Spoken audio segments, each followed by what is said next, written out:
Deus tem planos para cumprir em nossas vidas. Essa é a mensagem de toda a Bíblia e é isso mesmo que estamos estudando aqui no Encontro com a Palavra, escrito pelo pastor Dick Woodward e narrado pelo pastor Edson Bruno. Fique atento a mais um programa que o Ministério Cooperativo Internacional leva a você. Com você agora, pastor Edson Bruno.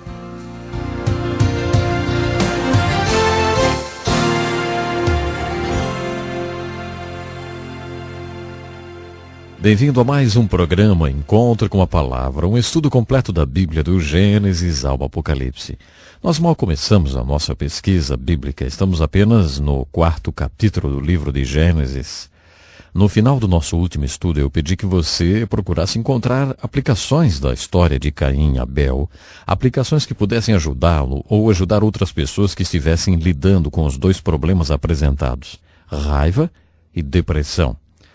Martin Luther, o pai da Reforma, ou Martim Lutero, diz que os pecados, na maioria das vezes, são gêmeos, ou vêm em pares, e eu acredito que os terapeutas dirão que esses dois pecados sempre caminham juntos, como se fossem gêmeos, a raiva e a depressão. Um homem raivoso é geralmente um homem deprimido. Caim está muito furioso e muito deprimido também. Então a história diz que o Senhor aceitável, Abel, passa perto do Senhor inaceitável, Caim, que o ataca e o mata. Então Deus entra em cena e faz novamente algumas perguntas. Por que você está furioso? Por que você está deprimido? Onde está o seu irmão? O que você fez? E então especialmente essa pergunta no versículo 7.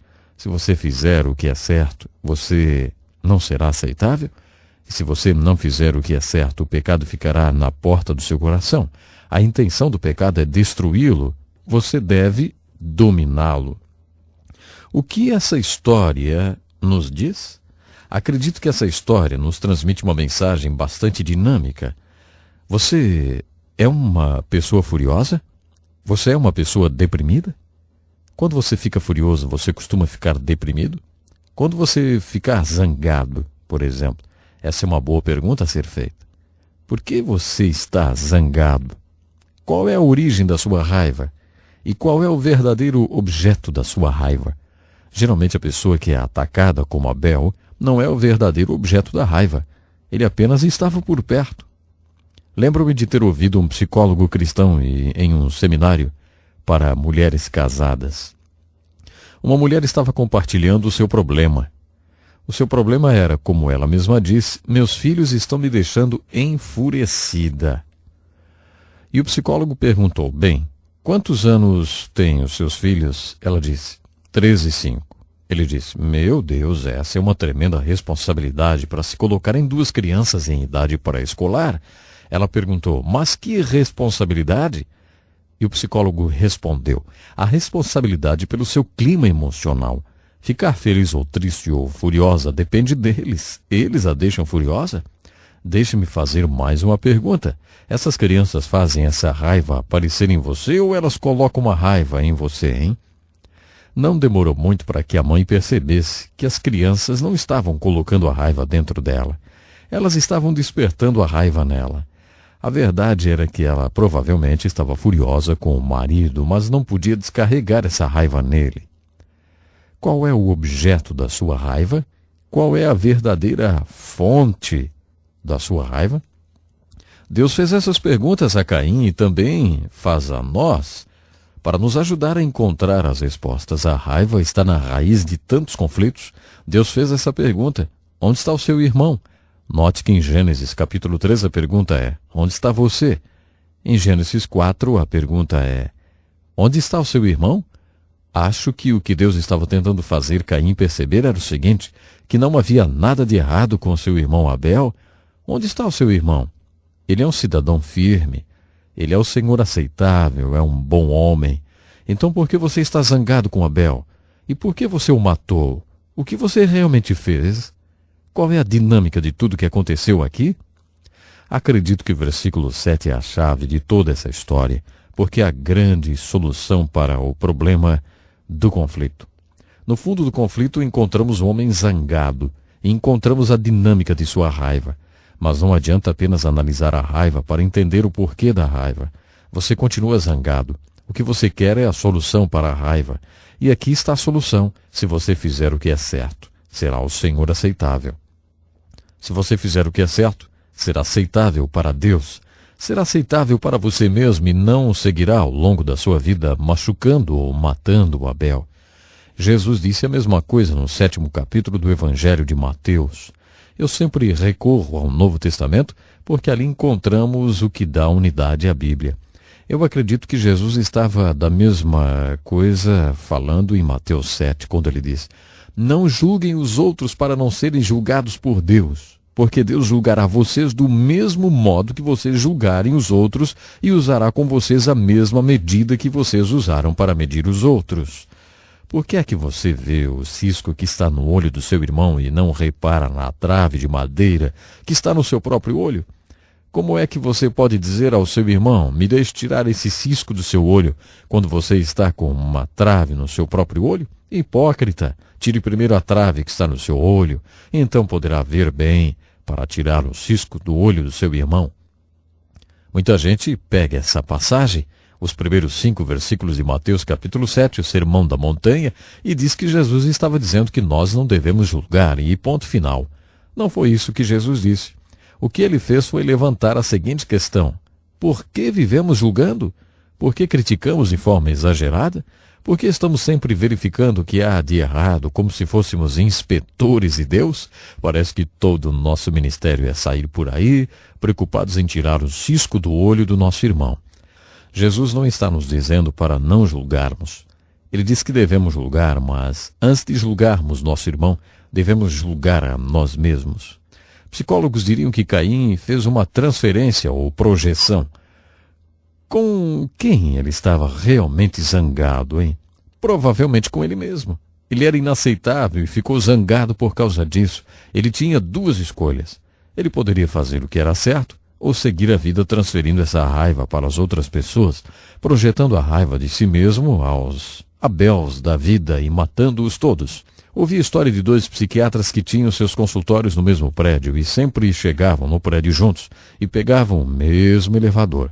Um sempre ficava no 6º andar, enquanto que o outro subia até o 10º. Isso acontecia todo dia.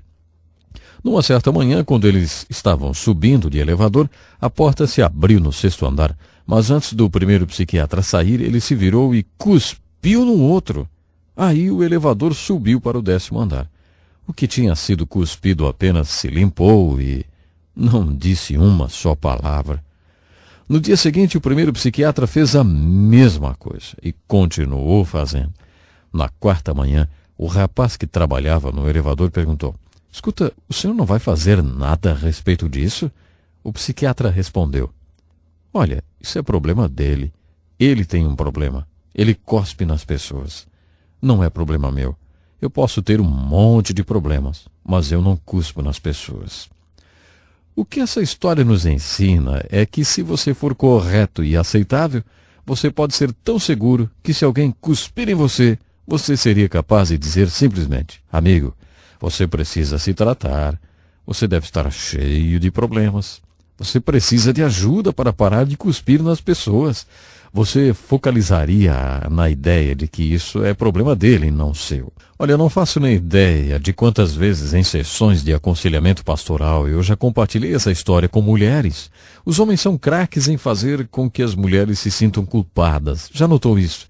Quando existe um problema no casamento, seja lá qual for o assunto, se o homem é impotente, por exemplo, esse é um dos melhores exemplos, ele culpa a esposa. Se você fosse um pouco mais sexy, se fizesse mais carinho, eu não seria impotente. É incrível como as mulheres acreditam mesmo nisso. Em uma dessas sessões de aconselhamento, eu perguntei a uma delas: você alguma vez já pensou que o problema pode ser dele? E às vezes, em meio às lágrimas, elas confessam: eu não sei, talvez o problema seja ele. Muitas vezes o problema está na outra pessoa. Às vezes somos tão paranoicos, tão neuróticos, que acreditamos quando eles dizem: se você tal e tal, eu não teria esse tipo de problema. A questão é: seja seguro diante de Deus. Ande diante de Deus e seja firme. Então você não precisará passar a vida sendo hipercrítico, transferindo a sua raiva em forma de críticas e julgamentos para as outras pessoas. A primeira vez em que a oração aparece na Bíblia é em Gênesis 4:26. Até então a comunicação era sempre uma iniciativa de Deus. Vinha de Deus para o homem. Mas, no final do capítulo 4, podemos ver que o homem começa a chamar o nome de Deus. Essa é a oração como ela era no princípio. Então podemos entender a oração como ela é. Nos capítulos 5 e 10 de Gênesis temos o que chamamos de continuidade. Há uma perspectiva histórica nas Escrituras. Para nos fornecer um contexto histórico da salvação e da vinda do nosso Salvador, Deus nos dá uma linda continuidade histórica. É por isso que encontramos a genealogia das gerações nas Escrituras. Do capítulo 6 ao 9 de Gênesis, temos o que eu chamo de catástrofe. É onde podemos encontrar alguma coisa sobre o caráter do homem e sobre o caráter de Deus. Ainda em Gênesis de 6 a 9, podemos aprender com o dilúvio sobre o caráter de Deus. Primeiro pergunte a si mesmo: Deus é pessoal? Deus é emocional? Ele sente alguma coisa? Todos acreditamos que Deus é amor e gostamos disso. Faz a gente se sentir bem. Mas realmente deveríamos nos perguntar: o caráter de Deus é somente uma pluralidade de atribuições positivas?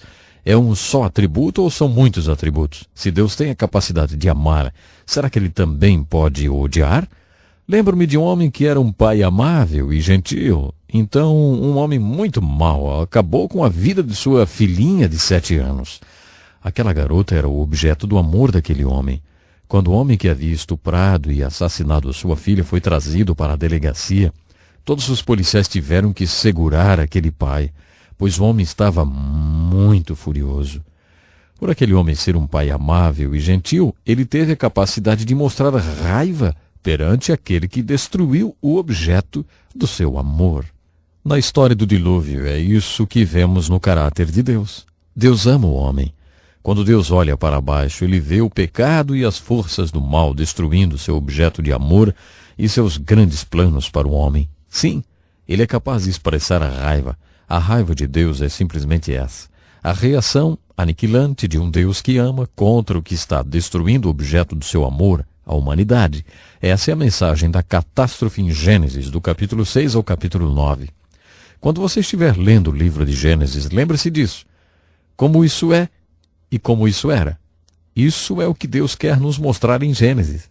Ele está nos falando de todas essas coisas como elas eram, porque Ele quer que entendamos como elas são. Bom, o nosso tempo hoje já se foi. Obrigado por estar conosco e até o próximo encontro com a Palavra, onde continuaremos o nosso estudo da Bíblia.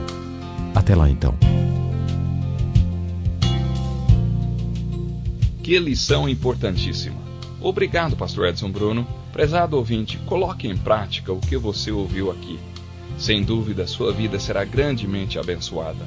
Este é um estudo escrito pelo Dr. Dick Woodward, na voz do Pastor Edson Bruno. Escreva-nos e solicite o material. Nosso endereço é Encontro com a Palavra, Caixa Postal 2011, CEP